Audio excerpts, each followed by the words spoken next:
on est en direct et ça touche pas à mort. Merci d'être là. Je voulais vraiment vous remercier d'être avec nous, d'être aussi nombreux à nous regarder les chéris. On se régale, franchement, je vous jure. Et je voudrais remercier tous les gens dans la rue qui viennent me voir et qui sont heureux de nous retrouver tous les soirs. Merci à vous. Et voilà, on kiffe, franchement, on est tellement heureux d'être là tous les soirs. Je vous jure, on s'amuse vraiment. C'est-à-dire que, et voilà, quand on vient, voilà, je pense qu'on est tous contents de se retrouver.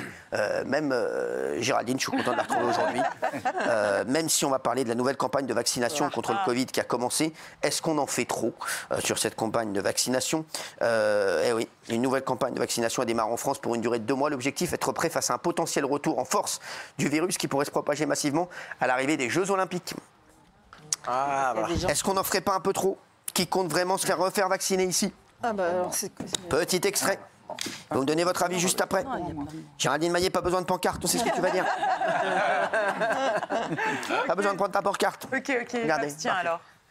À quelques mois de l'été, le gouvernement entend une nouvelle fois vous faire relever la manche. Une nouvelle campagne de vaccination pour éviter une hausse des cas de contamination pendant les beaux jours. Si cet hiver, la vague a été modérée avec 33 000 hospitalisations, la Haute Autorité de Santé se prépare à un fort brassage de la population durant la période des Jeux Olympiques. Elle compte donc booster les défenses immunitaires des personnes les plus à risque avant l'événement. Parlera pas. Je m'en fous, je n'étais pas au courant de la campagne de vaccination. Non, mais je veux bien, mais tu représentes le gouvernement, donc je veux bien. Tu vas je ne représente personne, moi. Pour moi, tu représentes le gouvernement et le point soleil. Donc voilà, donc voilà. Alors, est-ce qu'on fait-on trop? Mamie, même toi, qui est la plus... mine de rien, c'est pour les plus de 80? Oui. Et les personnes immunodéprimées. Non, mais tu te rends compte comme t'es loin de tout ça, toi? Ouais, c'est vrai. Non, mais sans rigoler. Mais elle est dans la fleur de l'âge. Non, mais je vous jure que c'est vrai. Enfin, la fleur, elle ne vient pas d'éclore, mais voilà. Elle est dans la... Non, mais c'est vrai, bébé. J'ai encore quelques belles années. Non, mais c'est évidemment, on en fait trop. Moi, je ne ferai pas ce vaccin. En prévision des JO, c'est totalement ridicule. Les JO, c'est l'été, on sait qu'il y a beaucoup moins de risques. Beaucoup de choses vont se passer dehors. Et est-ce que vous pensez que quelqu'un de fragile, de plus de 80 ans, va aller se mettre dans les transports en commun pendant la période des JO? Évidemment non. Donc mettre un masque si on est un petit peu confronté, ok. Mais moi, je vous dis que de toute façon, on nous dit qu'il y a du recul, mais pour un vaccin tous les 4 mois, moi j'appelle plus ça un vaccin. Et donc j'ai peur, je flippe et je ne me ferai pas vacciner, alors que pourtant j'étais dans les premières à être pour. Donc et on a vu la réaction du public, ces gens, encore, ça fait 3 mois qu'on vient de finir. Elle voit la réaction du public. Elle voit la réaction du public. Oui, ça Polska. Moi j'ai toujours été contre les vaccins, donc... Ah ouais, même tous les vaccins? Non, pas tous. D'accord. Le premier vaccin, j'ai pas fait, le deuxième non plus, et là je compte pas le faire, et je pense ça y est, c'est l'été, ils veulent nous faire chier, c'est bon. D'accord, très belle analyse. Merci. Bravo, merci. Non. Jean-Michel. Oui, non, on a passé la grippe. La grippe est aussi dangereuse. On s'est rendu compte que pour les personnes à risque, la grippe était aussi dangereuse que le Covid. On a passé la grippe. Là, cet été, ceux qui savent qu'ils sont à risque, ils feront en leur âme et conscience leur vaccin ou pas. Et on n'a pas besoin de faire de campagne de pub pour faire encore peur aux gens. Ils veulent écouler leur stock. Le nom sera représenté par Géraldine. Donc si vous avez quelque chose à dire, vous dites à Géraldine. Et Géraldine vous parlera pour vous. On a des stocks à écouler, on veut les écouler. Mais... Géraldine parlera pour vous. C'est ça. Et s'il y a un argument qui manque, on... Vous levez, vous le dites à Géraldine, elle le dira. Vous êtes la représentante du nom. 2 minutes, on a la représentante du nom. Allez-y, Lovely. Alors déjà, ça me fait doucement rire quand Daniel me dit qu'elle a peur. Mais Daniel tu vois pas qu'elle a peur? Daniel a peur de prendre l'avion, Daniel a peur de monter sur un escabeau, Daniel a peur des chiens, Daniel a peur de son La seule chose dont elle n'a pas peur, c'est un zizi. Non, mais c'est vrai. Et d'ailleurs, elle n'en voit jamais. Donc il y a un problème avec Daniel. Donc Daniel n'est pas ma référence en matière de peur ou pas de peur. Après la campagne, personnellement, moi je suis passée complètement à côté. J'ai pas l'impression qu'on soit matraqué, qu'on nous endoctrine. Voilà, j'ai pas l'impression, ça c'est la deuxième chose. Après, je trouve que, pardonnez-moi, moi, pour éventuellement ma grand-mère ou les gens de ma famille qui sont très âgés ou très malades, ça ne me pose aucun problème qu'ils se fassent vacciner. Je pense que c'est très bien, il n'y a aucun problème avec ça. Parce que je peux vous dire un truc? Oui. Je dis comme je le ressens. Oui. Une fois de plus. Et dites-moi. Je me suis trompé, mais moins que vous. Ça dépend sur quel sujet? Sur tous les sujets. Non. Si, sur tous les sujets. Sur le PSG, je ne me suis pas trompé. Vous étiez encore en train de dire des choses sur le PSG l'année dernière. On a vu que vous connaissiez le vendeur de merguez alors que je connais le président. Sur les vaccins... mais j'ai jamais dit que je connaissais le président. Sur les vaccins, vous avez toujours dit qu'il n'y a jamais eu d'effets secondaires. Non, je n'ai pas dit ça non plus. Si, voilà, donc je vous le dis. Et là, je vais vous dire un truc. C'est clair, l'histoire, elle est claire. ça commence par les plus de 80, ça va très vite arriver chez vous. Bien sûr. Si, je vous le dis, mais c'est sûr. Je ne crois pas. Oui, mais vous croyez jamais rien, mais c'est comme quand je vous ai dit ici même, et je m'en rappelle comme si c'était hier. Je lui avais dit ici même, tout le monde devrait être vacciné, le vaccin va être obligatoire. Hein? Mais le vaccin obligatoire, ça n'arrivera jamais. Je me rappelle, elle avait dit ça exactement. Mais l'année dernière, on n'a pas dû se faire vacciner. Non, mais je vous parle d'avant. L'année dernière, il y avait Raymond qui était en panique. Oui, on va avoir des QR codes, ça y est, c'est fini, ça va être généralisé.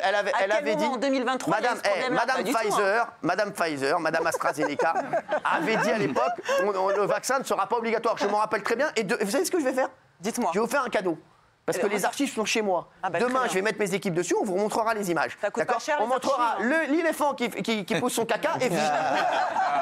Non, c'est l'hippopotame. L'hippopotame. Ah bah voilà, on montrera même un éléphant qui pousse son caca. Ça fait pas l'inverse. Je vous le dis, voilà, non mais je vous le dis. Voilà, on montrera les deux. Donc je vais vous dire ce qui va arriver, ma chérie. Non mais je serais la première à avoir une contradiction sur cette crise. Bien sûr, c'est très bien, c'est très bien. On naviguait à vue. Oui, mais on va ressortir les images demain quand même. Si ça peut vous faire plaisir. Ça me fait plaisir. Alors je suis contente. Les chéris, sachez que ça va arriver. C'est sûr. Il démarre toujours par les plus de 80. Moi, j'y crois pas 2 secondes. Mais non, mais écoutez, je vais vous remettre les images demain et puis on verra. Vous avez bien vu quand même que le Covid, c'est pas pareil qu'il y a 4 ans. Quoi? Justement, pour qu'on nous impose une campagne. Mais on la pose pas. Pas pareil partout. Je vais vous dire, toutes les politiques ont marché dans ce cas-là. Quand vous dites, là, vous dites une énorme bêtise. Comment parce ça? que toutes les politiques ont marché. Alors, la politique de ceux qui n'ont pas vacciné a marché aussi, puisqu'il n'y a plus de Covid dans les pays où ils n'ont pas vacciné. Oui, et ça a marché ici parce qu'on a vacciné. Donc non, mais je vais vous dire, ça a marché partout. L'immunité, de toute façon, je vais vous dire. Je veux dire, les virus, quoi qu'il arrive, ma chérie, l'histoire des virus de la nuit des temps, un virus, quoi qu'il arrive, il arrive à un pic et après, quoi qu'il arrive, ça redescend. Jean-Michel, est-ce que tu peux l'expliquer, s'il te plaît? Bien sûr, c'est comme la grippe, tu prends des médicaments, t'es malade 5 jours, t'en prends pas, t'es malade 5 jours. Voilà, il connaît. Toi, ça m'arrive, moi. Ils sont what? Je veux dire, il a été 3 fois à la seringue, c'est une boîte échangiste. Et je peux te dire qu'ils ne t'injectent pas des vaccins. Dans le temps, il y avait des épidémies, des grandes épidémies. Les vaccins n'existaient pas. Les épidémies se sont arrêtées naturellement. Exactement. Merci Jean-Mi. Non, mais elle est persuadée qu'elle a toujours la science infuse. Elle. Pas du tout. La seule chose qu'elle infuse, c'est je vous dis, c'est sa camomille. Arrêtez-vous, vous allez être désagréable. Ouais, c'est sa camomille. Non mais sérieux, non mais vrai. Elle sur le vaccin, c'est Madame AstraZeneca. Non, pas du tout. Elle est toujours mieux que les autres. Non. Mais sérieux, je vous le dis. On voit bien qu'aujourd'hui, on n'a pas assez de recul pour savoir si c'est le vaccin ou si c'est l'immunité collective. Je vous le dis. Et il y a des pays qui n'ont pas vacciné, qui n'ont plus de Covid non plus. Donc voilà. Et quel pays, Géraldine, là, les JO, ils ont beau. Mais la Suède, ils n'ont pas du tout la même politique que nous. Ils n'ont pas eu la même politique que nous. Non, mais je vous dis, ils n'ont pas confiné. Et donc tout le monde a tâtonné. Après voilà. Mais je vais vous dire. Ils ont fermé les écoles. La Suède, pas nous, par exemple. Non, mais je vais vous dire, le Covid, quoi qu'il arrive, il aurait disparu. Je veux dire, le Covid, quoi qu'il arrive, il aurait disparu. Voilà, je vous le dis. C'est immuable. C'est comme Daniel Moreau, elle disparaîtra un jour. On espère le plus tard possible, bien entendu. Oui, mais elle, oui. En premier. Elle nous enterrera tous, je le sais, je connais. Vous verrez. Mais bon, voilà. Donc, oui, mamie, s'il te plaît. Pardon. 2 minutes, j'ai un ami qui a. Non, moi déjà, ça m'exaspère qu'on parle de campagne de vaccination en 2024. Moi, je connais pas un gars qui a eu le Covid depuis 2022, ou en tout cas très peu. Si, moi j'en connais. Déjà, non, mais beaucoup moins qu'avant. C'est parce qu'il est moins grave. Alors pourquoi on nous emmerde avec des campagnes de vaccination et à chaque fois. C'est une campagne comme on fait une campagne pour la Allez, ça y est, là, il y a Astra et Zeneca. C'est un truc de fou. Non, mais sérieux, c'est insupportable. Non mais franchement. C'est drôle. Maintenant, je vais vous appeler comme ça. Astra et Zeneca. Je vous le dis, c'est sûr et certain. Oui, alors. À chaque fois, on nous trouve une douille pour se faire vacciner. Un coup, c'est l'hiver parce qu'il fait froid. Après, c'est l'été parce qu'il fait chaud. Maintenant, c'est les JO. En fait, c'est plus un vaccin. Non, mais c'est une darka. Bientôt, vous dire, ouais, mais les gars, non, mais c'est la rentrée, il faut se faire vacciner. Ouais, les mecs, il faut acheter les fournitures pour l'école. Bah, on va se faire vacciner. Non, mais les mecs, arrêtez de nous mettre des douilles. Zeneca, 2 minutes. Il y a eu Astra, c'est elle qui la représente. C'est plus un vaccin, c'est un abonnement. Et là, c'est la collection printemps-été 2024. Donc voilà, on nous saoule avec ça. Et personne n'avoue que c'est pas. Non, pas du tout. C'est pas une opération. C'est pas une opération sanitaire, c'est une opération financière. C'est encore pour se gaver et gagner des milliards. Le lobby des labos. Bah oui, mais c'est une réalité. Mais non, après le lobby des labos, vous y allez un petit peu.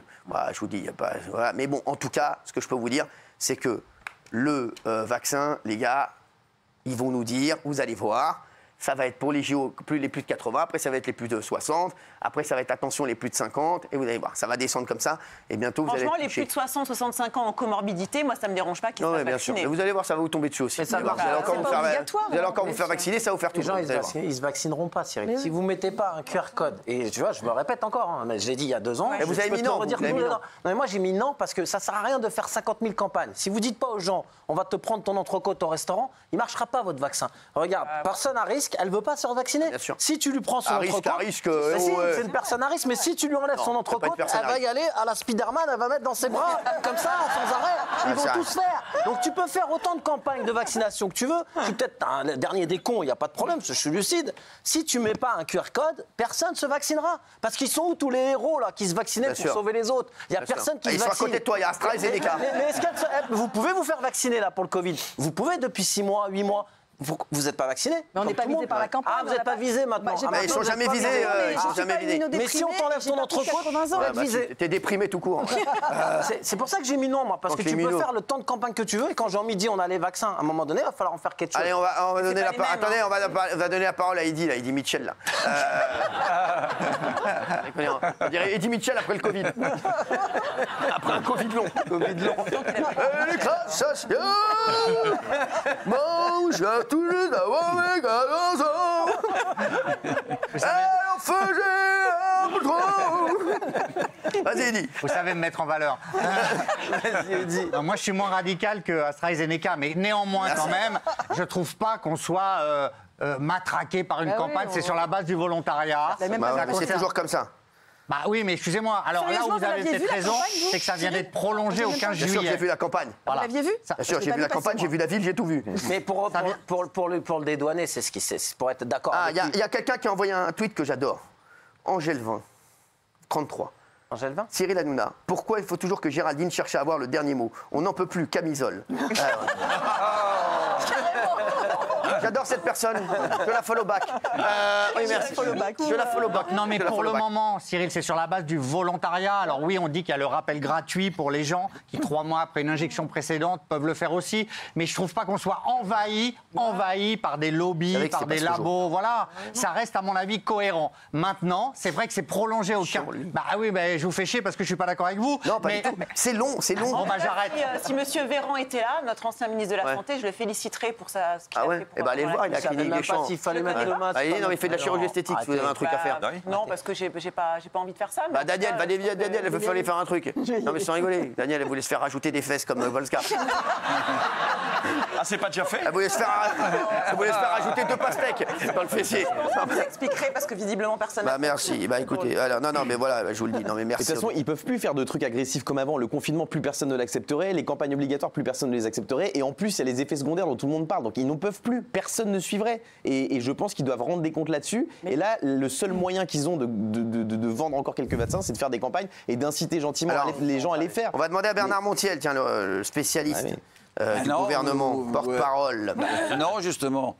Comme je vous ai dit tout à l'heure, j'étais même pas au courant qu'il y avait une campagne de vaccination. T'es au courant de quoi? Mais de rien, vous savez bien. À Saint-Tropez, t'es au courant de quoi? Rien, je suis au courant de rien. Mais là, j'étais pas au courant du tout. Ah oui. Moi, personnellement, j'ai pas encore 80 ans, mais je ne me ferai pas vacciner. C'est clair. Pourquoi? Parce que c'est bon, ça y est. Pas de QR code. Moi, c'est bon, tout va bien. Comment ça, c'est bon? T'as dit que t'avais plus de libido. Oui, mais c'est pas lié à la libido. C'est pour ça, remarque, les effets secondaires. Pourquoi tu te fais pas des piqûres dans le kiki? Pour éveiller ma libido. Non, mais c'est rien, tu sais qu'il existe des piqûres dans le kiki. Ah bon? Mais c'est pour les faire grossir, mais ça, j'ai pas besoin. Pas du tout. Ah bon? C'est quoi? Pour retrouver la libido, tu mets des piqûres dans le kiki. J'ai un copain à moi qui le fait. Ah bon? C'est des piqûres. J'ai même les pilules bleues, là, il paraît. Jamais. Ah ouais? Non, toi, il faut que tu manges un schtroumpf mangé. Donc ça va bien. C'est le même labo, c'est Pfizer, c'est le même labo. C'est pas, faut que tu prennes la boîte de Smarties. C'est Pfizer. C'est le même labo, c'est il m'a dit que c'est le même labo. Je savais même pas. Le Viagra. Je savais même pas. Le Viagra, bah oui. Tu vois bien, bah oui. Toi? Tu te fais vacciner, t'as pas le Covid, mais par contre, je peux te dire que. Je peux te dire que pour les JO, t'auras un javelot dans le slip. C'est une bonne nouvelle. Oui, alors, on donne la parole à Zeneca quand même. Allez. Vas-y, Zénéka. Ma camarade de Astra a tout dit. Non, vas-y, j'avais pas vu passer la campagne du tout. T'habites dans quel pays? Pardon? T'habites dans quel pays? Mais non, mais je sais pas, franchement, vous l'avez vu, vous, à la télé? Non, bien sûr que moi, je l'ai vu 100 fois. C'est normal, elle est dans les salons de lecture. Dans les salons de lecture, on voit pas la télé. Mais par ailleurs, moi, ça ne me gêne pas quand on fait les campagnes contre la grippe, par exemple, la vaccination pour la grippe, la vaccination pour le Covid, parce qu'il va y avoir un brassage de population avec les JO. Et ceux qui veulent le font, ceux qui ne veulent pas le font pas. Il n'y a pas de Angèle 20, je viens de te follow, ma chérie, en direct. De follow back. Voilà, ma chérie. Donc voilà, quand on a plus de 80 ans, quand on est immunodéprimé, qu'on est inquiet, on le fait. Si on n'a pas envie, on le fait pas. Très bien, pas de drame. Madame, non mais elle... Tous ceux qui voulaient se faire vacciner pour sauver le monde. Pourquoi vous voulez plus sauver le monde? Elle se fait embrouiller depuis des années, elle ne le voit pas, regarde-moi ça. Elle s'est fait embrouiller chez TF1, elle se fait embrouiller partout. Elle se fait embrouiller dans les salons de lecture, elle se fait embrouiller partout, c'est insupportable. Tiens, on va voir ce qu'en pensent les téléspectateurs, et je sais que les téléspectateurs ne me décevront pas. Voilà, une fois de plus, merci, merci, je vous aime. Merci les chéris, heureusement que vous êtes là. Et vous pouvez bien sûr laisser un petit mot à Astra et Zénéka sur les réseaux. Non, dites pas ça, parce qu'elle va se faire harceler. Non, sympa. Angèle, machin, là, c'est le genre de truc aussi à m'envoyer des trucs Non, pas du tout. Elle t'adore, elle m'a dit. Ah oui, ça se voit. Elle m'a dit, elle t'adore. Non, mais c'est une vague. Elle a le droit de pas être d'accord, mais pas de menace. Elle t'adore, sachez. Et il y en a même qui veulent vous offrir, je vous dire que c'est vrai. Ouais. Un kit de seringues. Ouais, non, je veux dire que c'est vrai. Non, mais c'est un kit de seringues. Non, mais c'est pour Astra et Zénéka. Tiens, les chéris, allez. Bon, là, maintenant, c'est... Allez, maintenant, on a fait Maillet, allez, on va faire Verdez. Le Rassemblement national au pouvoir suspendra les allocations familiales aux parents de mineurs délinquants. Êtes-vous d'accord avec Jordan Bardella qui a dit ça? On va voir tout à l'heure, voilà, dans un instant. Vous voulez voir ce qu'il a dit ou non? Oui. Ça, vous l'avez vu, en revanche? Oui. Ouais, la pub, vous ne l'avez pas vu, mais ça, vous l'avez vu. Bah oui, pardon. Foutez-vous de ma gueule, allez dans vos salons de lecture. Merci. Je propose une mesure simple, ferme, efficace. La suspension des allocations familiales aux parents de mineurs délinquants, voire aux parents de mineurs récidivistes. Parce qu'il n'y a aucune raison que des familles françaises qui font preuve de carences éducatives manifestes, qui sont totalement déresponsabilisées, puissent bénéficier des fruits de la solidarité nationale. Par conséquent, le Rassemblement national au pouvoir suspendra les allocations familiales aux parents de mineurs délinquants. Bon, alors, qui est d'accord? Jean-Michel, bien sûr, je sais que tu es d'accord. Et je sais, Raymond n'est pas d'accord. Mais Raymond, il est mi-figue, mi-raisin. Moi, je vais vous expliquer. Bon, on attend ton explication. Quand on a un génie comme toi, on attend qu'il parle, hein, ne t'inquiète pas. Si on a un qui peut sauver la France, on sait que c'est toi. Merci. C'est extraordinaire. Il est délicieux. Moi, je veux parler avant ou après Gilles Verdez? Je peux faire avant, mais je reprendrai après. Allez, vas-y. Non, moi, je suis d'accord, parce que quand on a des enfants, c'est du boulot, c'est des contraintes, c'est des soucis. Exactement, ça veut dire que tu as mal fait ton boulot. Mais voilà, mais quand on décide d'en avoir, eh ben, on assume et on gère. Et on ne fera pas croire que des enfants qui traînent à 2h du matin dans la rue quand ils ont 13-14 ans, les parents n'y sont pour rien. On peut très bien empêcher ces enfants d'être dans la rue. Moi, je vais te dire. Et moi, je vais donner un chiffre, c'est pas un vrai chiffre, mais de ce que je pense. Et je suis persuadé que j'ai raison. 90% des mineurs délinquants, ils n'ont peur que d'une seule personne. Les parents. Leurs parents. Bah oui. Leurs parents. Leur père. Moi, je vous le dis. Ils ont plus peur de leur père que des flics. Exactement. Le père est absent souvent. La première chose qu'ils disent au père, ou de leur père ou de leur mère. Parce qu'il y a des familles aussi monoparentales. Et il y a des mamans qui sont... Voilà, non, mais bon, c'est bon, les deux là, c'est bon. Allez, c'est bon, c'est pas la peine de me faire des têtes comme ça. Hein, si vous avez un torticolis, vous sortez et vous allez chez le kiné. Hein, c'est bon, ils sont comme ça là, les deux, sans rien, c'est bon. Hein, c'est bon, là, le cerveau, là, David Niven, c'est bon, on n'a pas... Ils ont peur de leur daron. Mais l'autre, toute l'émission, il est comme ça. David Niven, le cerveau, là, le film avec Bourvil et David Niven, il est comme ça toute l'émission. Vous voyez bien, dans les émissions, le seul truc, quand ils sont avec les policiers, ils disent n'appelez pas mon daron. Exactement. Première chose qu'il dit, n'appelez pas mon père. En vérité, une fois de plus, et je le dis, c'est un petit peu au cas par cas. Mais je pense qu'une famille monoparentale, une maman toute seule qui a énormément d'enfants et qui s'en sort pas, on peut limite le comprendre. Quand les enfants ont un père, une mère, je peux vous dire que si les parents leur mettent la pression et leur disent si tu fais des conneries, on va nous enlever les allocs, je peux te dire que le gars, il ne va pas bouger une oreille. Moi, je vous le dis, je suis sûr et certain. Donc, je vous le dis, c'est une mesure pour moi qui doit être prise un peu au cas par cas. Mais dans le cas où les parents sont présents, je suis désolé, c'est une mesure qui est indispensable pour moi. Et je vous le dis, ça va enlever énormément de délinquance des mineurs. Et je le pense vraiment, hein, je suis sûr et certain. Moi, je suis d'accord avec vous. La première chose que dit un mineur, quand il se fait arrêter, il dit s'il vous plaît, n'appelez pas mes parents. Ouais. Voilà. Il dit, je ne veux pas que mes parents le sachent, je te le dis. Oui. Cyril, je suis complètement d'accord avec vous, mais comment est-ce qu'on fait? C'est pour ça que j'avais dit non, mais je suis vraiment complètement d'accord avec vous, mais comment on fait et comment on fait concrètement le distinguo entre une mère qui est dépassée et une mère qui en a rien à foutre? Comment on fait? Mais comment on fait? Oui, mais c'est simple. C'est pas du tout ce que j'ai dit. Une fois plus, tu m'as pas écouté. Tu étais encore vacciné, à mon avis.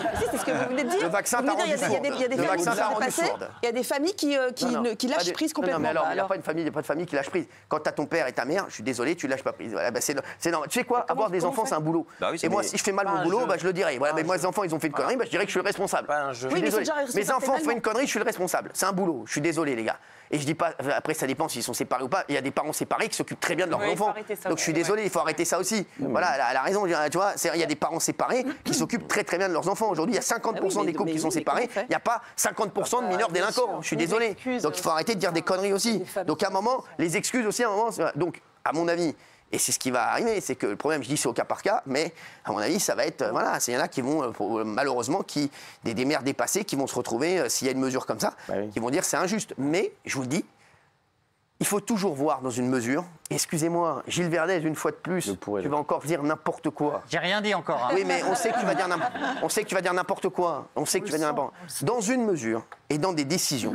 Je vais vous dire pourquoi, et après, peut-être que je vais dire une connerie, pourquoi le pays n'avance pas. Parce qu'à un moment, on ne peut pas faire plaisir à tout le monde, les gars. On ne peut pas, à chaque fois que tu vas prendre une mesure, te dire je vais faire plaisir à 100% de la population. Ça n'est pas possible. Alors, une mesure comme ça, je peux vous dire, elle va arranger les choses à 90%. Je suis sûr et certain. Mais il va y avoir 10% de gens qui vont se dire moi, je suis dans la merde avec cette mesure. Mais il vaut mieux dans ce sens que dans l'autre. Il vaut mieux qu'il y ait 10% qui soient... je suis d'accord avec toi. Et peut-être qu'il y aura moins de délinquance mineure parce qu'aujourd'hui, là, tout ce qu'on voit là, parce qu'on, comme je le dis à chaque fois, on marche sur la tête ici, hein, des mineurs. Aujourd'hui, la délinquance, c'est pas la délinquance de ton époque, là, des années 80. Hein. Je veux dire, la délinquance, des délinquants de 14 ans, c'est pas les délinquants des années 80 qui avaient 14 ans, je te le dis. Donc aujourd'hui, c'est eux qui sont envoyés en plus, en première ligne, parce que les mecs savent très bien qu'ils prendront rien du tout et qu'ils vont sortir au bout de 2 jours. Mais un mec de 14 ans, il peut te planter aujourd'hui. Hein. Tu le sais, tu l'as bien vu. Donc je te le dis. Donc aujourd'hui, il faut stopper ça, je te le dis. Moi, aujourd'hui, vous savez, regarde, rappelez-vous le papa là, qui est venu ici. Le papa qui est venu, son fils qu'il avait fait en gel. Vous l'avez vu ou pas? Son papa, il était dépité. Mais en vrai, c'est quoi l'histoire? Si son père, on lui avait dit, je peux vous dire aussi, on va arrêter les allocs, les trucs. Là, il a beaucoup de mal aujourd'hui à travailler, même sur le marché. Maintenant, ça a repris. Mais au début, il avait beaucoup de mal à travailler parce que les gens lui en voulaient, etc. Je peux vous dire, son fils, il a dû lui dire. Il a dû lui dire, oui, mon chéri, je ne peux plus travailler. Regarde, tu vois, on est dans la merde à cause de toi. Il faut responsabiliser les mineurs. Les mineurs, ils sont responsables pour aller faire des conneries. Ils sont responsables aussi pour en payer les pots cassés. Je suis désolé. Je vous le dis. Donc les mineurs de 14, 13, 14 ans, 15 ans qui font n'importe quoi, qui frappent des vieilles dames, qui sont avec des couteaux, qui vont dans des fêtes aller planter des mecs, je te le dis, ça, il faut les casser. Et pour les casser, aujourd'hui, la police, elle ne peut pas faire le travail des parents. Je suis désolé. Le premier travail doit être fait par les parents. C'est ni les profs, ni l'école qui doit faire ce travail, parce que les professeurs, les instituteurs, ils ont autre chose à faire. Je te le dis. Déjà, ils ont beaucoup de choses à faire. Et déjà, l'école, c'est l'instruction, c'est pas. Voilà, je te le dis. Et c'est les parents qui doivent le faire. Le travail, c'est les parents qui doivent le faire. Si le travail est mal fait, je suis désolé. Moi, je suis d'accord avec Jordan Bardella, cette mesure. Et je peux vous dire que je pense qu'un grand nombre de Français sont d'accord avec cette mesure, à part bien sûr La prison avec sursis, ça fait peur à personne. Frapper au porte-monnaie, en revanche. Exactement. Tout de suite. Le seul qui va dire que c'est une mauvaise idée, à peu près, c'est Gilles Verdez, puisque même Valérie, elle est plutôt d'accord avec moi, et Raymond aussi, je crois que c'est pour les mêmes raisons que moi, il va en parler dans un instant. Mais Gilles Verdez, alors c'est comme ses copains là, ses copains les gugus de la LFI. C'est pas mes copains. C'est tes copains. Il va nous dire que c'est impossible encore, c'est impossible. Non, mais il va encore dire. Alors, si c'est pour dire que c'est impossible, c'est pas pareil. C'est pas la peine. Je te le dis parce que tu sais quoi? C'est impossible. C'est le mot qui a mis la France dans la merde. C'est des gens comme toi qui disaient tout, c'est impossible. Sache-le que c'est possible. Sache-le que si tu peux pas faire plaisir à tout le monde, c'est possible. À un moment, tu peux pas faire à tout le monde. Quand tu es élu président, quand tu es au gouvernement, tu peux pas faire plaisir à tout le monde. À un moment, je te le dis. Il faut que tu prennes des décisions. Si tu prends aucune décision, quoi qu'il arrive, tu ne feras plaisir à personne. En voulant faire plaisir à tout le monde, tu fais toujours plaisir à personne. Sache-le. En prenant une direction, tu feras plaisir. Essayez de prendre toujours la direction qui fera plaisir au plus grand nombre. C'est tout, c'est aussi simple que ça. Donc, dis-nous ce que tu as à dire, et je vais te dire, on va tous se boucher les oreilles. Gentil, merci. Bon, la mesure, elle est absurde et dangereuse. Pourquoi elle est absurde? Tous les travailleurs sociaux. Mais excuse-moi, tu es qui? J'ai dit 2 mots. Hein. Mais non, mais tu es. Non, mais vous êtes qui? Depuis. Écoutez-moi bien, je me balade pas un jour dans la rue où les gens me disent pas, mais Gilles Verdez, il est absurde ou il le fait exprès? Mais je dis non, malheureusement, il est comme ça. Mais alors, dis-nous pourquoi. Tu sais quoi? Déjà, encore une fois. Tu dis cette mesure est impossible, mais... Non, j'ai pas dit impossible. Si, bah, c'est ce que tu es absurde. Et bah, c'est pareil. Tu veux que je te dise, tu es tellement dans la France qui recule. Tu sais quoi? Mets-toi un radar derrière toi.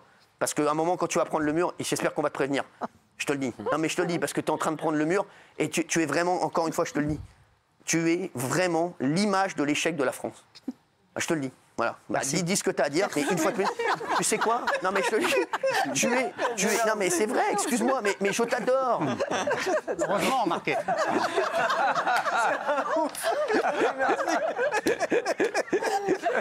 J'aimerais qu'on voit le sondage avant que tu répondes. Ah, d'accord. Favoriser. On va voir. Voilà, merci. C'est évident. Voilà. Non, mais vas-y, maintenant réponds. Alors, t'en étais à absurde et dangereuse. Tu veux que je dise absurde et dangereux, c'est 2 adjectifs qui vont très bien. Ça te va très bien. Je connais plein de travailleurs sociaux. Mais tu connais quoi? Mes parents étaient éducateurs spécialisés toute leur vie. J'ai côtoyé des jeunes en difficulté. J'ai vu ta mère, franchement, elle a l'air beaucoup plus lucide. Oui, et je peux te dire que j'aurais préféré... Ta mère, elle est beaucoup plus sensée que toi. Oui, elle serait d'accord avec vous, d'ailleurs. Bien sûr. Être en désaccord avec ma mère. Vous savez quoi? Vous savez pourquoi vous dites ça? Parce que votre mère, vous avez peur qu'on enlève les allocations à votre mère avec les conneries que vous faites. Ah oui.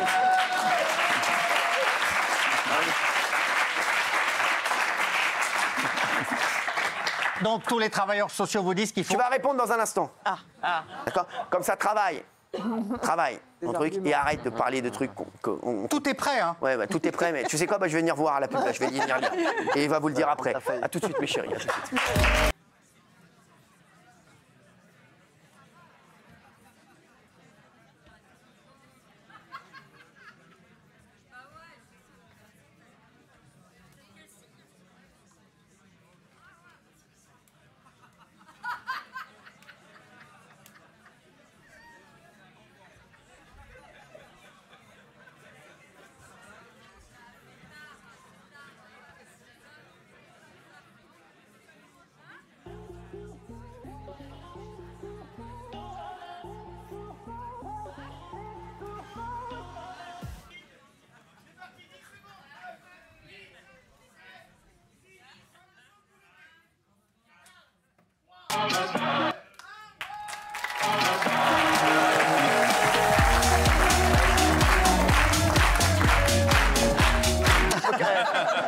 Si tu peux calmer ton mec, ça nous arrangerait. Hein.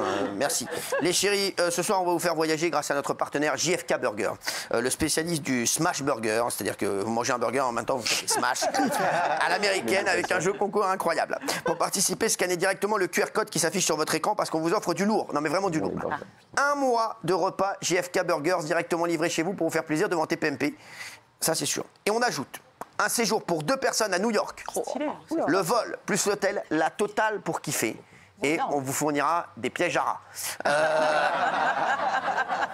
Donc rendez-vous tout de suite sur le compte Insta TPMP TV où vous scannez le QR code. Encore un grand merci à notre partenaire JFK Burger. C'est délicieux. Moi, j'en ferai d'ailleurs aux chroniqueurs. J'en offre aux chroniqueurs dès ce soir. Merci. C'est pour moi, c'est cadeau. Voilà. Bah, je vous le dis. Bah, voilà, mon premier burger. Et ça sera ton premier burger. Elle a peur des burgers aussi. Elle a peur des burgers. Elle est burgerophobes. 20h21, je commence à kiffer Géraldine. Allez, Gilles Verdez, on va remettre la question puisque Jordan Bardella a dit que si le Rassemblement National était au pouvoir, il a dit donc que il va suspendre les allocations familiales aux parents de mineurs délinquants.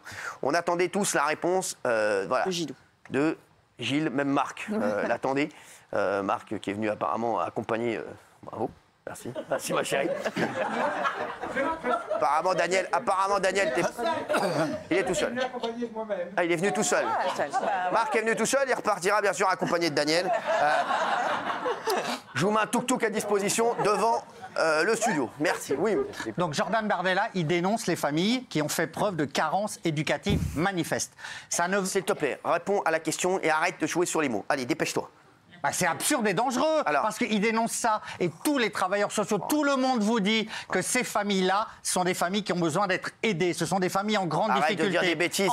Arrête de dire n'importe quoi. Le monsieur qui est venu la dernière fois, Bouchaïb, qui est super en plus, Bouchaïb, il n'a pas besoin d'être aidé. Il était dépité devant ce qu'avait fait son fils sur la Madame Angèle. Il faut les récompenser, en fait. Donc qu'est-ce que tu racontes encore comme bêtises? Cyril, il y a énormément de ces familles qui sont en difficulté. Vous l'avez dit, des familles monoparentales. On va supprimer les allocations familiales. L'étape d'après, ces familles n'auront pas d'argent. Étape suivante, elles vont être expulsées de leur logement qu'elles payent avec les allocations familiales. Donc ça veut dire que vous allez... Suspendre. Mais c'est pareil, suspendre. Au bout de 2 mois, le bailleur dira, et le loyer, vous allez mettre à la rue des mères avec leurs enfants et vous allez... C'est une récompense pour ceux qui ont fait des enfants et qui s'en occupent bien. Si tu fais des enfants et que tes enfants sont des délinquants et qu'ils qui commettent des méfaits en France, je suis désolé, tu n'as pas le droit aux allocations familiales. Je vais te dire, tu veux que je te dise, c'est dans le titre. Droit et devoir. Droit et devoir, c'est tout. Tu ne peux pas toujours avoir le beurre et l'argent du beurre. Je suis désolé, Gilles Verdez, une fois de plus, tu es encore à côté de la plaque. On n'en peut plus de toi. Il y a des familles qui ont plusieurs enfants, Cyril. Il y a des familles qui ont plusieurs enfants. Vous les mettez à la rue parce qu'il y a un des enfants qui a fauté. C'est ça que vous voulez. Mais déjà, t'enlèves la part de cet enfant. Mais ça, c'est différent. Mais c'est pas ce qui est prévu. Ouais, c'est bon. Ne crie pas, s'il te plaît. Il y a Daniel à côté. Tu vas faire sonner son sonotone. Gilles, là où je pourrais te rejoindre, effectivement, c'est que, effectivement, pénalement, aujourd'hui, c'est 2 ans d'emprisonnement pour les parents et 20 000 € d'amende, je crois. Mais c'est ça n'est jamais appliqué. Donc il faudrait que ce soit appliqué pour qu'on n'ait pas à recourir à cette suspension des allocations familiales. On peut appliquer la loi sans avoir besoin de supprimer les allocations familiales. C'est parce qu'elles ont besoin aussi des allocations que les familles vont réagir. Après, je vais te dire, comme je l'ai dit, il y a des cas, et ça nous fend le cœur, de familles et où ils n'y arrivent pas, ils sont dépassés. Mais je vais te dire, le plus grand nombre, pour moi, je suis désolé, je peux te dire que les délinquants mineurs, ils ont peur de leur père, de leur mère. Crois-moi, je peux te dire. Et il y a un autre truc aussi. Il y a aussi les parrains. Oui. Les parrains qui envoient les délinquants faire du trafic de drogue, les délinquants mineurs faire du trafic de drogue, etc. Parce qu'ils se disent, de toute façon, eux, ils vont faire le travail pour nous. Derrière, on va leur donner un petit billet et nous, on va récolter le gros du butin. Donc voilà, ça aussi, c'est aussi un truc dans lequel il va falloir se mettre le nez dedans. D'ailleurs, on le voit, Gérald Darmanin a fait l'opération Place Nette. Voilà, et je pense que c'est aussi pour ça qu'il l'a fait. Je vous le dis, parce qu'aujourd'hui, il y a plein de délinquants mineurs qui se font embrouiller par des pseudo-parrains qui les envoient vendre de la drogue à leur place et qui disent, de toute façon, avec eux, on risque rien, t'inquiète pas. De toute façon, c'est ce qu'ils se disent. Ils se disent, de toute façon, tu sais quoi, tu vas faire 2 jours, même pas, tu vas être en garde à vue 24 heures et tu vas ressortir le lendemain et tu pourras recommencer. Et c'est pour ça qu'ils prennent des mineurs. Déjà, ça aussi, c'est un autre sujet, mais ça, il faudra que la justice change aussi pour les mineurs. Parce que, comme je le dis, les mineurs de 1980, c'est pas les mineurs de 2024. Donc forcément, la justice aujourd'hui n'est plus du tout adaptée, je vous le dis, aux mineurs délinquants. Elle n'est plus du tout adaptée. Aujourd'hui, on le voit ici, j'ai l'impression, moi, que, je vais vous dire, mine de rien, 3 faits de délinquance sur 10 sont commis par des mineurs. Je sais pas les chiffres, mais j'ai l'impression de ce que je sens comme ça, moi, ici. Donc c'est énorme. Je vous dis, c'est inadmissible. Donc, Gilles Verdez, une fois de plus, tu es dans la France du rien, dans la France qui n'avance pas, dans la France immobile, dans l'immobilisme. Et quand on n'avance pas, on recule. Goethe, merci. Oui. Moi ? Oui, pas ma mère, derrière. Alors moi, il y a quelques années, j'étais mineure et du coup, ça m'arrivait de faire des bêtises. Et c'est vrai que quand les sanctions elles touchaient que moi, je m'en foutais un peu. Et quand ça touchait à mes parents, j'avais trop peur. Voilà. Et même, par exemple, vu comment mes parents, ils aimaient les allocations familiales, si on leur enlevait, alors là, j'allais me faire défoncer. J'avais jamais osé faire quelque chose. Voilà. C'est vrai que moi, je te parle de mon expérience. Non, et puis, Gilles, tu as dit qu'il faut appliquer la loi, mais elle n'est pas appliquée, la loi. Oui. Les peines, d'abord, ne sont pas dissuasives, déjà. Et puis, entre le temps du méfait qu'il y a eu, entre la condamnation et l'application de la peine, il y a un laps de temps qui est beaucoup trop grand. Tu vois, les mecs, il fait un truc, une connerie, il est en garde à vue, on le libère. Et après, il sera jugé dans 6 mois. Mais dans 6 mois, le mec, tout le monde a oublié. Enfin, je veux dire, c'est rien, c'est n'importe quoi. Là, il y a un vrai problème auquel, j'espère, M. Dupond-Moretti va s'attaquer. Oula. J'espère, j'ai dit. J'espère. Non, parce que... Mais il a prévu de durcir l'article 227. Oui, mais le premier article existe déjà, il n'est pas appliqué. On est en 2024, ça va un ministre... Mais oui. Ça fait combien de temps qu'il est ministre, Éric Dupond-Moretti? Non, mais c'est pas ça. Il y a déjà une loi qui existe et qui n'est pas appliquée. Il va durcir la loi, sauf que la loi déjà elle existe. jamais appliquée. Donc c'est une annonce électorale. Parce qu'il voit bien qu'évidemment les gens ont envie de voter pour le RN parce que le RN dit qu'il fera ça. Donc c'est de la poudre aux yeux. Ça ne sert à rien. Qu'on fasse appliquer cette loi qui existe, ça suffit largement. Jean-Michel, est-ce que tu veux répondre à Gilles Verdès? Non, mais une fois de plus, il me sidère parce que c'est une fois de plus les arguments, genre c'est trop compliqué, c'est difficile. Voilà, mais faut oublier cette théologie qui fait que c'est trop difficile, c'est des cas par cas. Non, il y a des méthodes simples. Alors il y aura des dommages collatéraux. Ah oui, voilà. Mais voilà, vous voulez les familles entières. Qu'est-ce que je t'ai dit tout à l'heure? Il a dit tout à l'heure au cas par cas. Tu ne fais rien. Tu ne fais rien. C'est un dommage collatéral. Chaque mesure ne peut pas convenir à 100% des Français.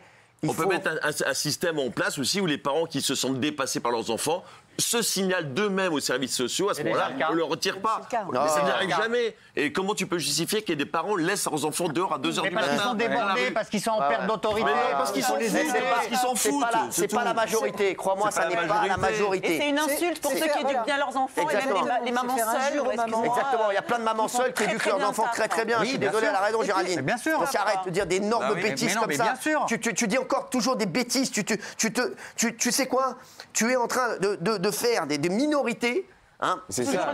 Tu parles de cas mineurs et tu essaies d'en faire des généralités. Avec des gens comme toi, on n'avancera jamais. Écoute-moi bien. Pour l'instant, va chez le coiffeur et après tu verras ton avis. Et ça serait mieux de retirer à ceux qui ne le méritent pas pour donner plus à ceux qui méritent. Ça serait bien sûr. Je suis complètement d'accord. Mais moi, quand je vois des familles des mères seules qui élèvent leurs enfants, qui travaillent bien à l'école, qui sont incroyables. Et moi, je vois des dames de ménage qui sont toutes seules, qui travaillent, qui font parfois 3 foyers pour essayer de s'en sortir et qui payent des études à leurs enfants, qui eux, elles ne font rien, les pauvres, elles ne font que travailler. Et elles, tu veux que je te dise, elles gagnent. Et je suis désolé, pour moi, elles doivent gagner plus. Je suis désolé, moi, je suis désolé. Il y a moi, je te dis, je suis pour la France du mérite. Voilà. Toi, tu es pour la France de l'assistanat. Tu es pour la France de l'assistanat. Arrête de dire que tu es d'accord avec moi. Oui. Dans toutes les mesures dont tu parles, tu es tout. Mais ne dis pas de bêtises. Tu dis des bêtises. Il faut défendre les familles monoparentales, je suis d'accord avec vous. Mais arrête un peu. Mais pas dans l'absolu, c'est pas exemplaire. Mais il comprend rien de ce que je dis. Oh là là. Qui êtes-vous pour juger qu'une famille éduque bien ou pas? Il veut aider tout le monde. Un enfant délinquant, t'es pas exemplaire. Tu n'es pas exactement. T'es un enfant délinquant. Si vous l'éduquez bien et qu'il devient délinquant parce qu'il y a un mauvais entourage. Vous vous rendez compte de ce que vous dites? Là, vous êtes. Est-ce qu'on peut revoir le sondage, s'il vous plaît, pour mettre dans la gueule de Verdès? Merci. Il a perdu. Ça monte depuis que tu parles. Bien sûr, mais dès qu'il parle, de toute façon, ça monte. Non, sans rigoler. 91% des Français sont des cons. Je veux dire, bah oui, 91% des Français. Mais on est tous cons. Mais il ne dit que des bêtises. Non, mais le problème, c'est que ça a été dit par Jordan Bardella, en fait. Bien sûr, c'est ça. Ça aurait été Mélenchon qui l'aurait. Si Mélenchon l'avait dit, il aurait dit que c'était extraordinaire. Nouvelle référence, ça me va. Non, mais elle n'a pas dit que c'était une nouvelle référence. On parle pas de dire tout a été dit, donc il l'avait déjà. Oui, non, mais le problème, c'est que quand il y a un constat qui est implacable sur la violence inouïe aujourd'hui des mineurs, en fait, on doit trouver des solutions. Mais Gilles Verdès ne trouve aucune solution à rien. La seule solution qu'il trouve, c'est d'essayer de dire des bêtises. D'essayer de reculer. Il est en moonwalk perpétuel. Non, mais sans rigoler, c'est pas possible.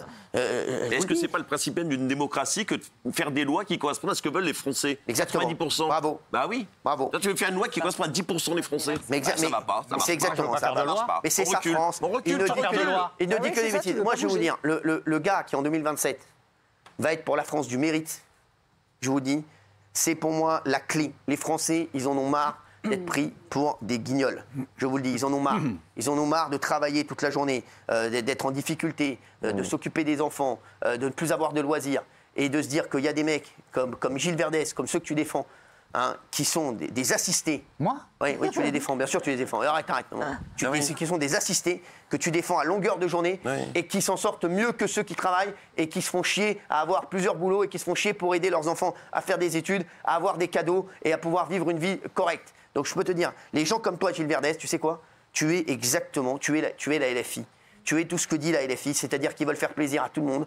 Et je vais te dire, maintenant, en plus, la LFI, ils ont trouvé un nouveau truc qui est fou, tu vois.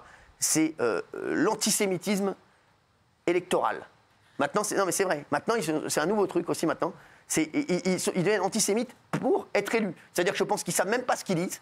tu veux que je te dise, comme dans toutes leurs mesures, ils ne savent même pas ce qu'ils disent. Ils ne savent même pas, ils sont au gré du vent. Et ils disent, ah tiens, là il y a une brèche, comme là personne n'y va. Ah bah qui, les mecs, qui est antisémite comme parti personne, ah bah on va y aller alors, maintenant. Vous voyez ou pas? Ah non, le RN, non, le FN c'est fini, donc c'est le RN maintenant, donc ouais, bon, ils sont plus là-dessus, bah on va y aller nous, d'accord? Bah les mecs, vous allez voir. Et tu sais quoi?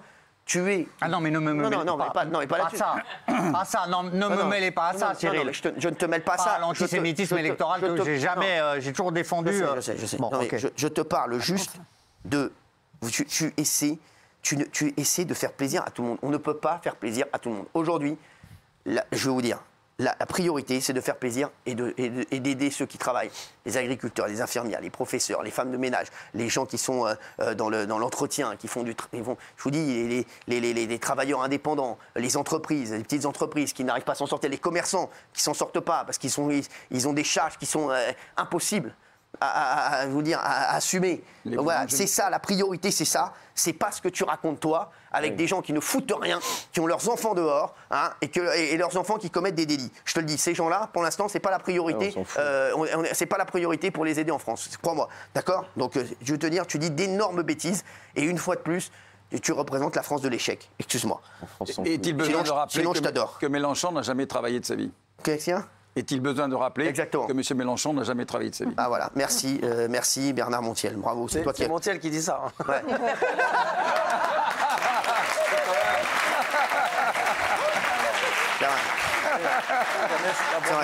Les chéris, est-ce qu'on peut revenir 2 secondes sur l'événement d'hier soir? C'est passé sur Canal Plus Foot. Les chéris, ça a cartonné. Hein, le PSG qui s'est qualifié. Je voudrais juste qu'on revoie le carton rouge. Parce que je vous le dis, ça a été le tournant du match, le tournant de la rencontre, le carton rouge. Donc bravo à Bradley Barcola. Énorme recrue, hein, Bradley Barcola. Voilà, regardez.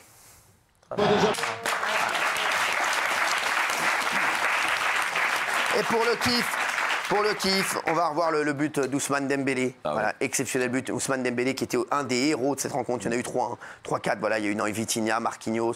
Non, il y a eu Hernandez qui a fait un très gros match. Lucas Hernandez, énorme. Barcola, énorme. Vitinha, première mi-temps. Vitinha, je l'ai déjà dit, quoi. Barcola, première mi-temps de fou parce qu'il déclenche tout. En fait. Exceptionnel. Mbappé aussi. Voilà, bravo. Quel bonheur! Quel bonheur pour le PSG et bon, quel bonheur pour Nasser, voilà, qui le mérite, qui est un type exceptionnel, voilà, et ça me fait bien plaisir pour lui. Et puis déjà, c'est une saison extraordinaire pour le PSG. Ils sont en demi-finale et je vous le dis, Marseille aussi va passer. Donc comme ça, tout le monde sera content. Vous verrez, d'accord, même vous. Pourquoi même moi? Vous en foutez du foot?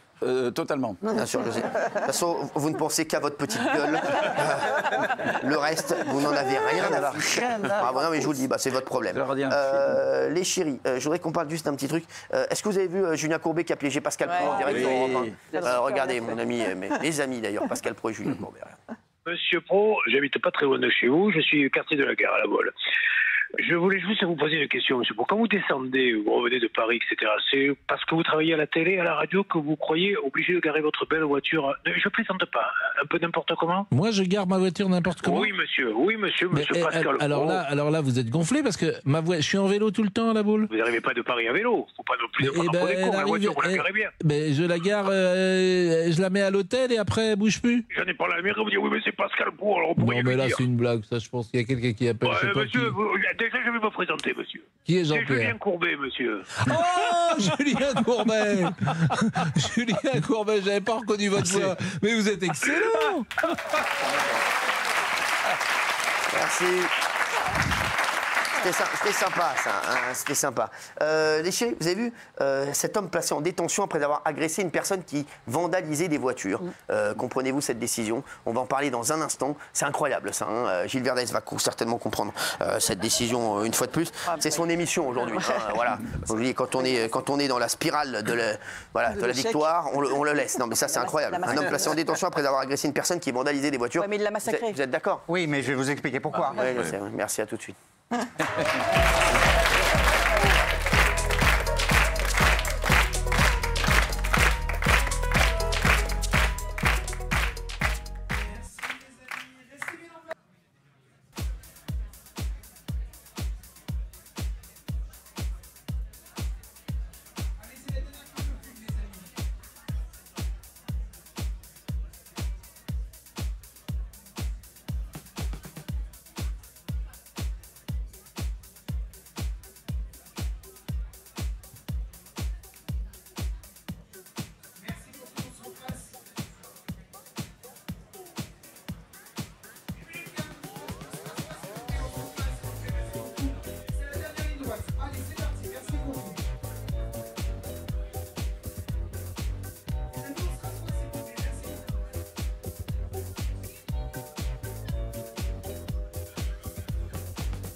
Il est 20h45, on est en direct dans Touche pas à mon poste. Merci d'être avec nous, les chéris, merci beaucoup. Dans un instant, on va revenir, les chéris, sur cette affaire d'un homme placé en détention après avoir agressé une personne qui vandalisait des voitures. Et on a eu des infos sur l'affaire. Apparemment, c'est plus grave que ce qu'on pensait. Oui, on va en parler dans un instant avec Gilles. Juste avant, Inès Reg était l'invitée de Laurent Ruquier dans Les Grosses Têtes, l'occasion pour l'humoriste de revenir sur son clash avec Natacha Saint-Pierre. Écoutez. Elle a beaucoup maigri. Oui, c'est vrai. Ça, c'est Danse avec les stars. Hein. Non, avant. Non, j'ai maigri avant Danse avec les stars. Oui. Non, Danse avec les stars, ça m'a rendu un petit peu salope, mais le reste... Vraiment, Danse avec les stars, juste ça, j'avais maigri avant. Voyez, on vous a évité, Valérie Trierweiler. Oui, merci de tout mon cœur, j'ai vu ça. Alors... voilà. Alors Inès Reg, elle a raconté son clash avec Natacha Saint-Pierre, expliquant que cette dernière l'a insultée de petite salope. Regardez. Je rentre dans leur salle, la musique est... En finale avec Natacha Saint-Pierre. On espère que ça va booster les audiences, parce que pour l'instant c'est compliqué pour Koh-Lanta, c'est compliqué pour The Voice. Koh-Lanta qui est passé en dessous des 3 millions de téléspectateurs. Koh-Lanta, c'est catastrophique. Danse avec les stars aussi, ils sont tous à 3 millions, un peu moins de 3 millions, pour des marques qui coûtent très très cher. Et c'est vrai que c'est catastrophique en audience. Regardez ce qu'elle a dit. Encore 5 couples en lice. Qui sont les 3 finalistes que vous voulez voir en finale?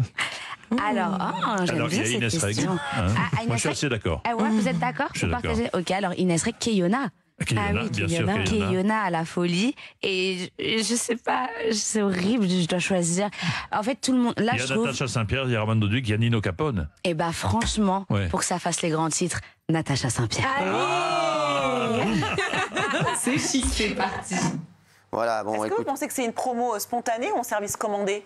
Est-ce qu'on lui a imposé de faire ses promos? Non, elle y va spontanément. Oui, mais un truc. Ouais, moi, spontanément. Elle est quand même très... Moi, je pense que Géraldine, elle connaît la télévision et la télé-radio. Je pense qu'elle a tout compris. À un moment, ils ont dit, il faut que tu redores un petit peu ton image parce que ça c'est compliqué. Donc là, ils ont dit, voilà, à mon avis, tu ne fais que des rigolades. Donc, elle parlera plus de l'affaire, même si elle est invitée dans d'autres émissions, elle va faire pareil. Beaucoup d'humour, beaucoup de légèreté. Tout va bien, exactement. Il n'y a plus de larmes, il n'y a plus de sanglots. Il n'y a que si elle vient ici, elle viendra jamais, qu'on va lui dire la vérité. Donc voilà. Et c'est la seule candidate qui parle.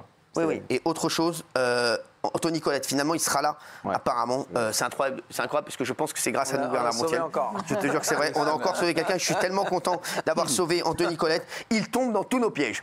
On a dit qu'Anthony Colette ne sera pas là. Et je vous jure que c'est vrai. On s'est dit avec Bernard, on s'est dit, c'est sûr et certain, on va dire qu'ils vont l'arrêter. Et ils vont le remettre juste pour nous donner tort. Alors, Anthony Colette, il a plus mal au dos, c'est terminé. Donc ça y est, il sera là vendredi. Non, mais c'est incroyable. C'est grâce à nous, on est les meilleurs kinés de France, les meilleurs ostéos de France. Merci Bernard Montiel.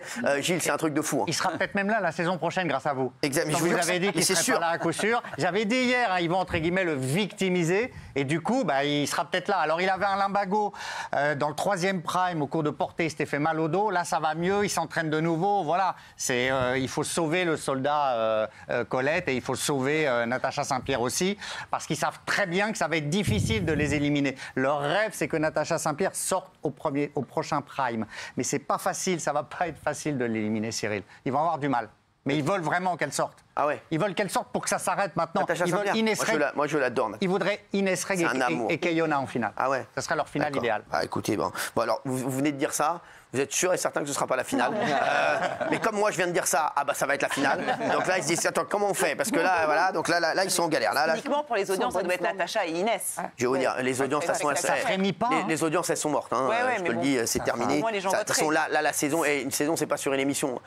Sur toute la saison, là, c'est très compliqué pour Danser avec les stars. C'est très compliqué pour The Voice. C'est très compliqué pour Koh-Lanta. 3 marques incroyables qui souffrent énormément. Et je vais vous dire, je trouve qu'en plus, ces programmes sont plutôt. Moi, je trouve que c'est des beaux programmes. Mais donc c'est grave parce que c'est des beaux programmes mais ça marche pas. Donc ça me déprime plus qu'autre chose, que je me dis qu'est-ce qu'il faut faire pour que ça marche en prime time en télé. C'est très compliqué parce que c'est vraiment des formats très forts, mais pour l'instant ça ne prend pas et c'est très très très compliqué. Oui. Non, je demandais s'il ne fallait pas mettre au repos une ou deux de ces marques-là, ne serait-ce que 2 saisons ou une saison au moins mais pour alors, que je vais vous le dire, désir revienne. Je pense, et c'est ce que j'ai pensé, je vous le dis Valérie, mais je pense que même en les mettant au repos, je pense que ces marques sont décédées.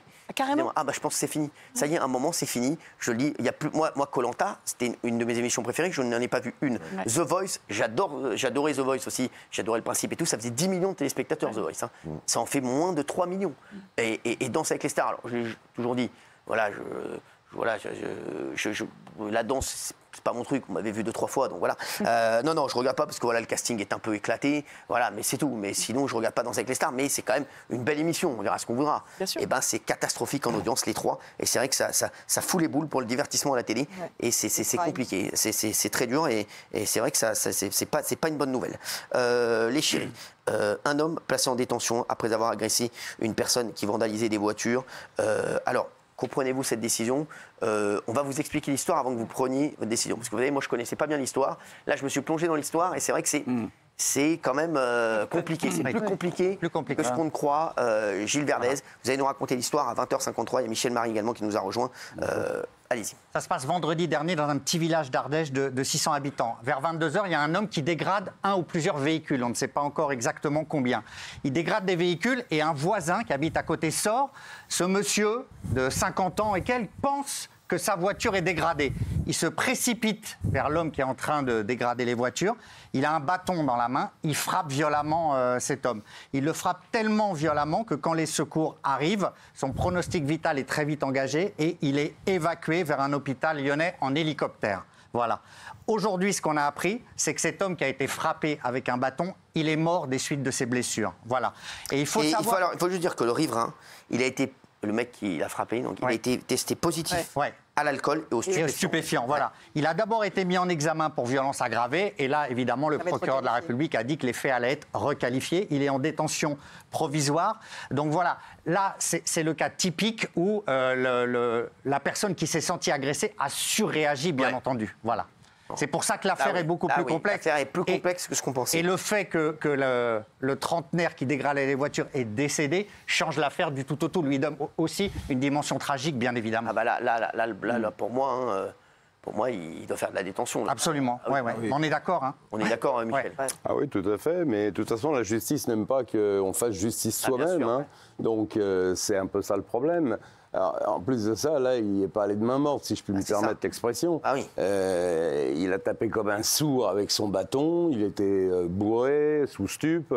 Bon, qu'il aille en prison, ça me semble être une bonne décision. Alors, on en parlait il y a un instant, des mineurs. Un jeune homme de 14 ans, placé sous contrôle judiciaire après avoir tabassé une petite fille de 9 ans. Voilà. Et après, Gilles Verdez va encore l'ouvrir. Alors, est-ce que vous pouvez nous raconter l'histoire ? Bien sûr. Michel, ça se passe. je vais vous le dire, pour moi, ça, voilà, typiquement. Et pourquoi je m'énerve autant après Gilles Verdez? Parce que quand je lis ou quand je vois des histoires comme ça, je me dis que les gens comme ça qui disent des inepties à longueur de journée me rendent fou. Excusez-moi, oui. Ça se passe à la Madeleine, c'est à la banlieue nord de Lille. Et on était donc jeudi 11 avril vers 19h. Une petite gamine, une gamine de 9 ans, était en train de jouer avec 2 amis au football dans un square, c'est le square Jacques Pastour, à la Madeleine. Et visiblement, l'adolescent de 14 ans la connaissait puisqu'il va à sa rencontre.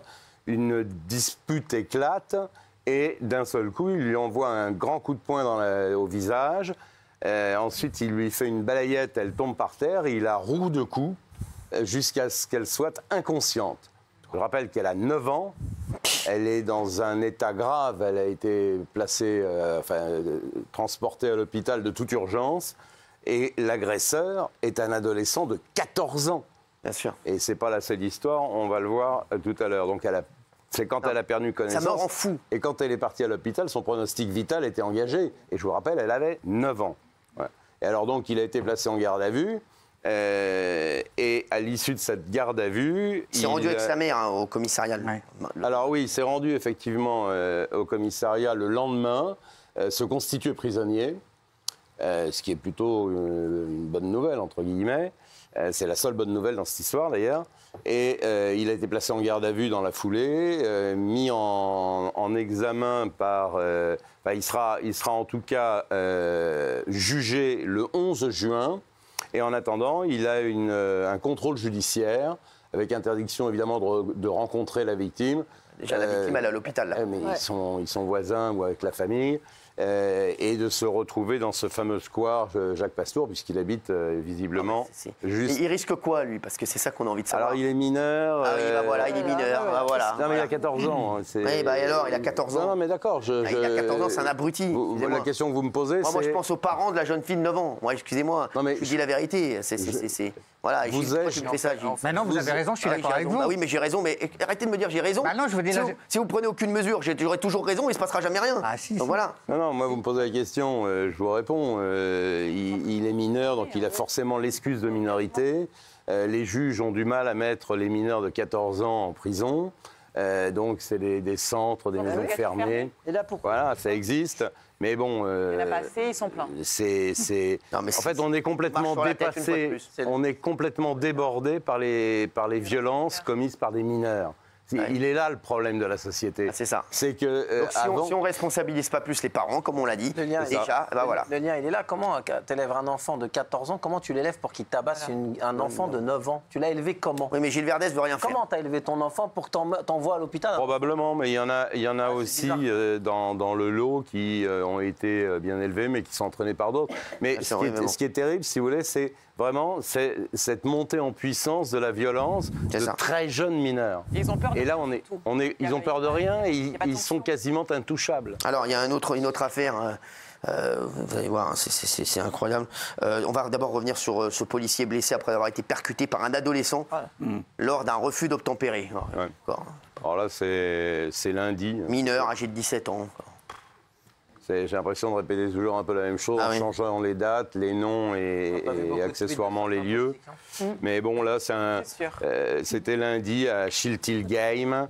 Un refus d'obtempérer, j'ai envie de vous dire un de plus à rajouter sur la liste. Il y en a 75 par jour.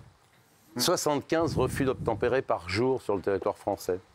Et là, on a 4 policiers municipaux qui assuraient la surveillance d'un collège. Il était 16h et quelques, 16h40. On est devant un établissement scolaire, le collège Leclerc, avenue du 23 novembre.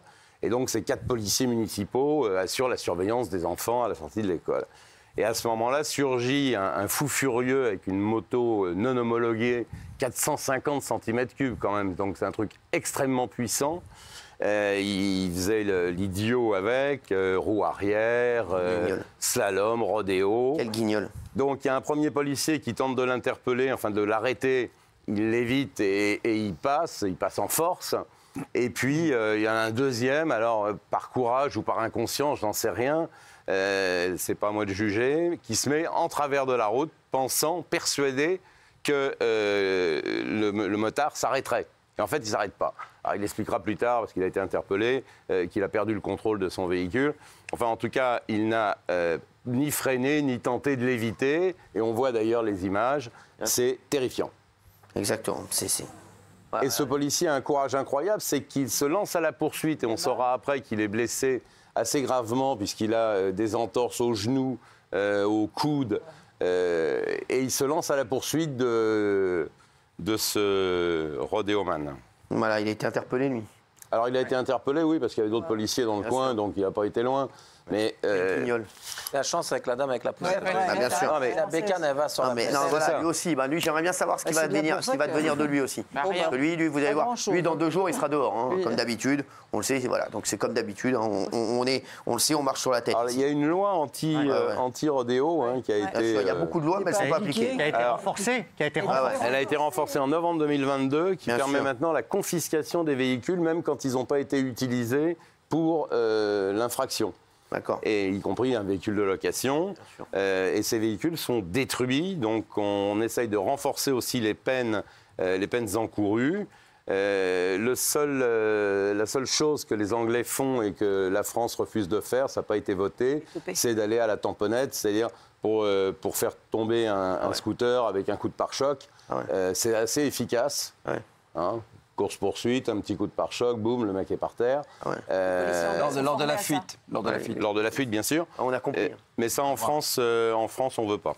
Ça n'a pas indigné les footballeurs et les gens du spectacle et les politiques là, sur les tweets. Ça n'a indigné personne. Un mec qui tape comme ça. Complètement d'accord. À côté d'une poussette, il y a plein de tweets qu'on dit appel au calme, les gars, faites pas ça, c'est qu'une bécane. Pas un mec du monde du spectacle, du football. Et LFI aussi qui a personne qui a tweeté pour dire les mecs, c'est grave, c'est qu'une bécane. Les mecs qui disent arrête-toi, c'est qu'une bécane. Moi, je fais comme si j'avais tweeté ce soir. Ah oui, non mais. Pour le policier, voilà, je le dis. C'est inadmissible. Tes amis de la LFI, ils n'ont pas tweeté. C'est pas mes amis. J'ai vu tweeter sur beaucoup de conneries. Il n'y a pas d'amis. Ils ne tweetent pas sur ça. Oui, Michel. Alors, un jeune homme de 22 ans tabassé à mort par plusieurs jeunes pour lui voler son téléphone. Qu'est-ce qui s'est passé? Alors là, on est à Grande-Synthe. Grande-Synthe, c'est un jeune homme de 22 ans, Philippe, il s'appelait Philippe. On l'a retrouvé à 2h du matin, dans la nuit de lundi à mardi, sur un parking derrière un supermarché. Il était inanimé. Il a donc été transporté en urgence absolue à l'hôpital, où il est décédé quelques heures plus tard. Alors, qu'est-ce qui s'est passé? Alors, d'après les rares témoins et un petit peu de vidéosurveillance, il semblerait qu'il était au téléphone et il a été agressé par au moins 3 individus qui lui auraient demandé son téléphone. Il aurait refusé de le donner, il était en communication. Et du coup, ils se sont acharnés sur lui à coups de batte de baseball et ils l'ont littéralement massacré. Il travaillait dans un centre éducatif. Oui, il était dans un centre éducatif. C'était un type. Travaillait lui au moins. Un type bien, un type généreux, un type gentil, un type honnête. Enfin, tout le monde n'en dit que le plus grand bien. Il s'agirait d'un mineur. Hein. Comment? Alors, parmi les 3 auteurs, il y a un mineur interpellé qui a 14 ans. Voilà. Qui est actuellement en garde à vue. Ah, mais il en manque 2. Mais voilà. Sur la tête, je vous le dis. Et donc eux aussi vont ressortir dans combien de temps? Ah bah ça on ne sait pas pour l'instant. Il va aller quoi? Ils ne vont jamais rentrer surtout. L'idée c'est d'avoir l'équipe au complet. Donc là pour l'instant je pense que les policiers de Lille. Non mais j'aimerais qu'on mette une photo de Philippe s'il vous plaît. Parce que je vous dis, moi voilà, il y a des proches de Philippe qui organisent une collecte afin qu'il puisse être enterré dignement.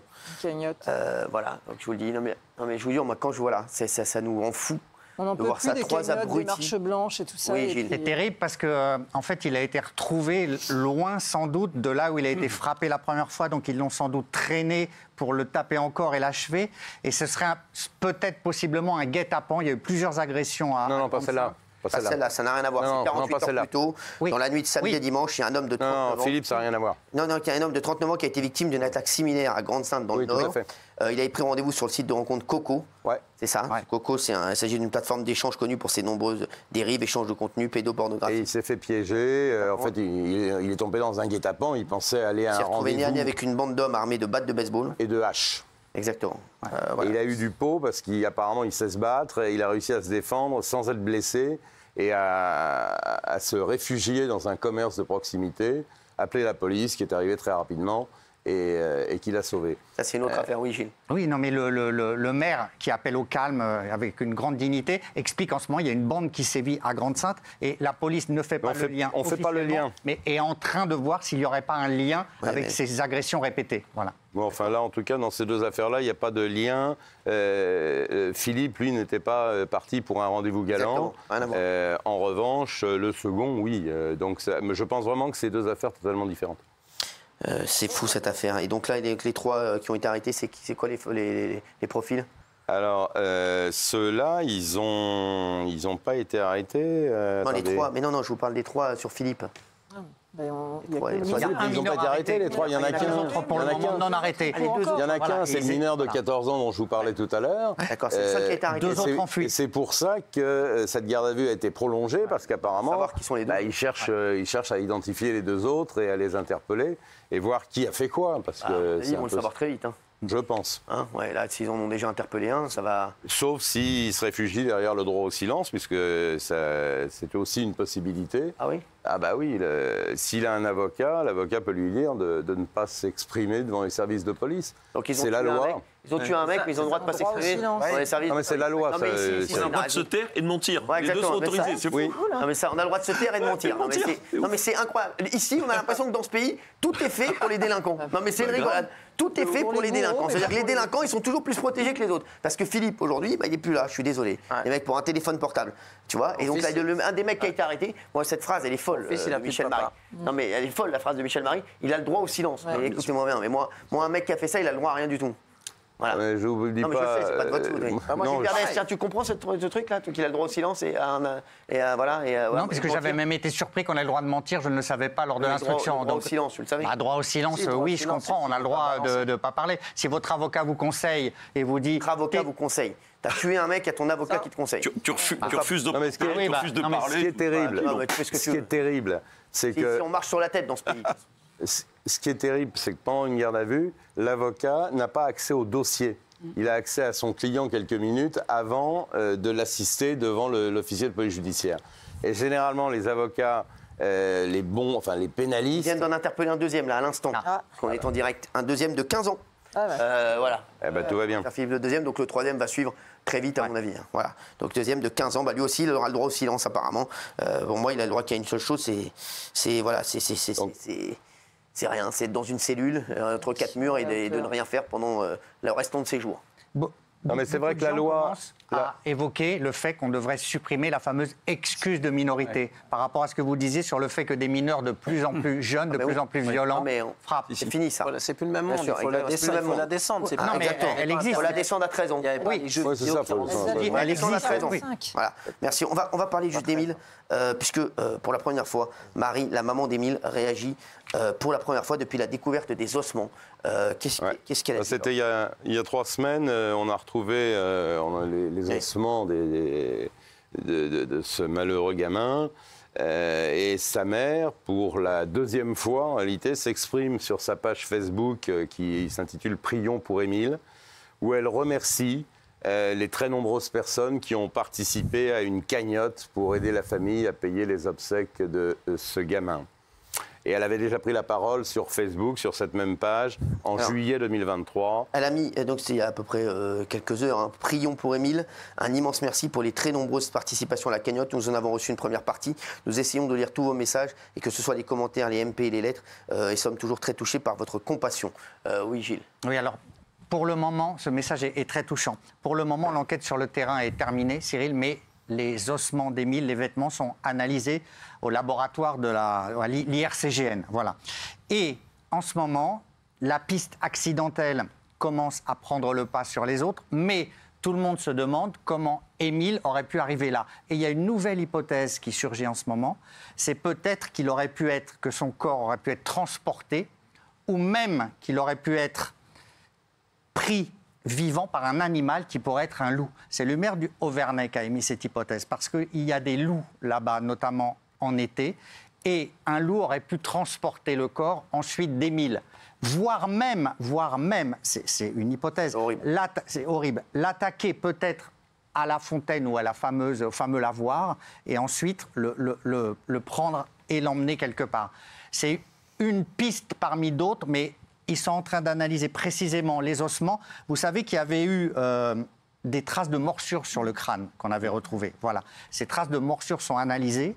Et sur les vêtements aussi. Voilà, que le maire du Haut-Vernay a émis l'hypothèse possible d'un loup. Je parle vraiment conditionnel. Là, ils analysent chaque millimètre des ossements et vêtements retrouvés. Chaque millimètre, vraiment. Et même si le magistrat n'écarte aucune hypothèse, plusieurs sources ainsi indiquent qu'à 90%, il semble agir d'un accident. Quand vous parlez d'un loup, ça fait partie des accidents ça pourrait être ça, parce que ça ne serait pas une intervention humaine. Et qu'est-ce qui a pu se passer? Alors, ça peut être d'abord Émile qui fuit, mais pourquoi fuit-il? Pourquoi court-il si loin? Et après, il tombe quelque part, et le loup aurait pu transporter le corps là où il a été retrouvé. Voilà. Après, l'énorme problème de cette affaire, et les enquêteurs, même entre eux, se demandent ce qui a pu se passer, c'est que sur les premières fouilles, les premières battues, les premières traques, personne n'est retrouvé Émile là où on l'a retrouvé, là où la randonneuse l'a retrouvé. Mais rien ne dit qu'il était là d'ailleurs. Rien ne dit qu'il était là, voilà, exactement. Donc c'est pour ça que, en ce moment... C'est horrible. C'est horrible. Merci Michel Marie, merci Gilles Verdez. Tout de suite, c'est Mongeville sur C8 avec l'excellent Francis Perrin qu'on adore. C'est parti.